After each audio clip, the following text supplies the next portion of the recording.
Hi guys, welcome back to my 52 weeks project, and we are completing week number 17 and the entire month of April.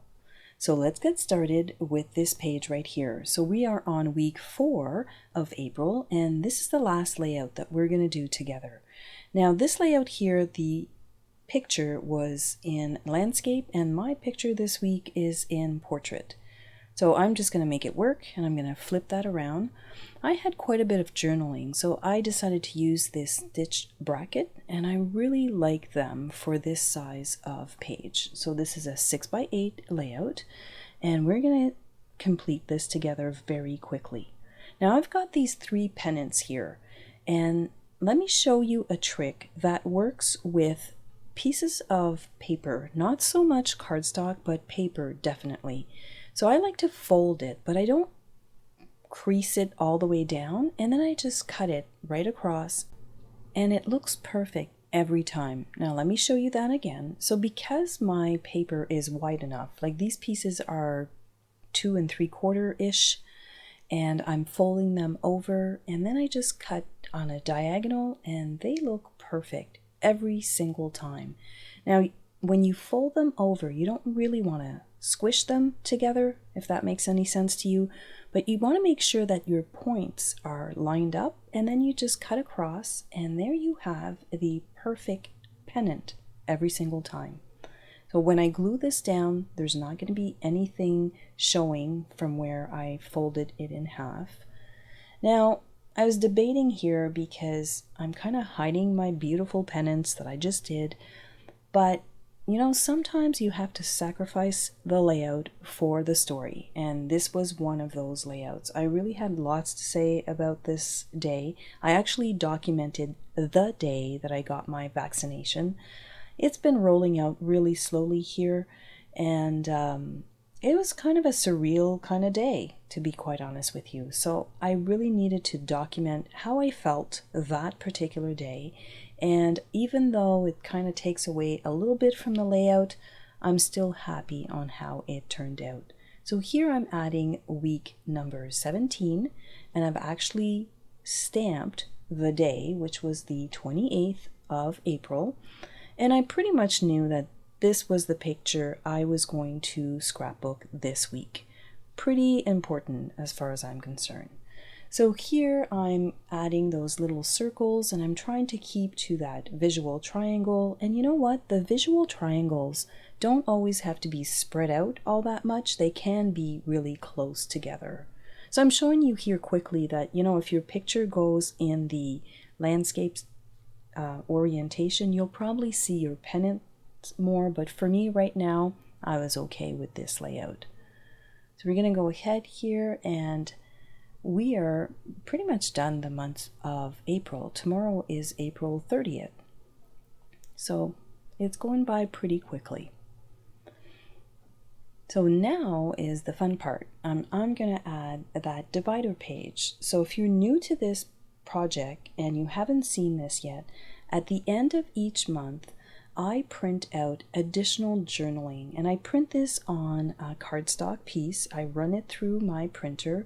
I tack it down with, here I used washi tape, and probably low tack tape or purple line tape would work better here because it was actually tacked down quite solid, and I was really afraid to rip my cardstock. So really go slowly when you remove your washi tape because you don't want to mess up your half pages.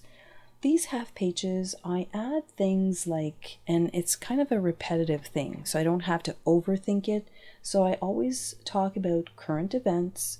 I talk about what the family was doing this month, what we were watching on TV, or for my kids, which game they were playing. And I'm also recording the amount of steps that I've been taking. I've been trying to, with all of this, keep healthy. So I've been taking or doing walks every day.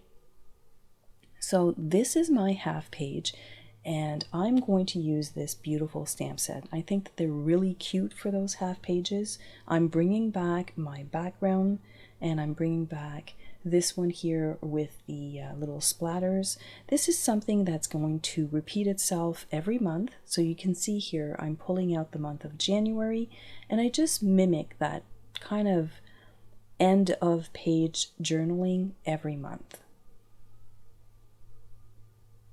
So I'm going to add here a piece of pattern paper, of course, and those pieces are, I don't know, they're about 1 3/4 inches. So I just add a little bit of pattern paper at the edge, and you'll see here that I'm using a little strip that I actually cut from the sticker sheet because I didn't have a branding strip or a zip strip with this particular paper pack. So I thought, okay, this will work. And then at the end, when you'll see the picture, I've actually changed it out to my craft borders. I don't know if this happens to you, but when I clean up my scrapbooking room and I find that, oh, this is what I wanted to use. So you'll see at the end that I actually changed that out. So I'm going to color in that little bunny, and I decided that brown would be the color of my little bunny. And I do use my Tri-Blend marker swatches here, and if you can see, those are done with the markers, so you actually see the color of your marker, and I find that it's a really good time saver. So I'm going to add this brown here all over the bunny, and I start off with the lightest shade, and then I just add a little bit of darker shades at the top, and you'll see that it comes together very quickly. Now, I did speed this up quite a bit. I wish I could color this fast, but I cannot. I'm not a pro at coloring, but you know what? I find that these are easy to color and they come together really nicely. So the little arm at the front has a little bit more darker shade, and then I'm putting a little bit of darker shade where his little foot is going to be. This little foot here is at the back. So I'm adding a little bit of shading here and there. And then I'm going to come back with the darkest tone of those three and just add it in. And when you first do it, it almost seems like, oh, it's too much. Just give it a chance, let it dry, and it's going to look really, really good. So I'm going to finish off his little body here, all in the brown tones, and it's all using that one marker.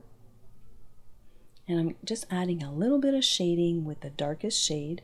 I'm going to come in here with the light pink. I'm going to add a little bit on his foot and a little bit of darkness inside of his ears. And here the little flower is done in yellow, only because the color combination I was using this month had a lot of yellow, so I thought that I would repeat that color. So I'm going to go ahead here off camera and I'm going to fussy cut that little guy. And just like that, we're done. We're done the month of April. Can you believe it? So I really like the way that this month turned out. So you've got your month of March, and then you've got your month of April, and we're going to continue on with the month of May. So I can't wait to use this stamp set. So let's do a little recap. So the month of April, here I've gone ahead and I've stuck my flip-flaps on my pages. Here we did use a sticker to make a little tab for the flip-flaps. I really like that one here. And then we're just finishing off with additional journaling for the month of April. So I hope that you're following along and you're still taking pictures with me. And as always, thanks for hanging out and have yourself a fantastic day.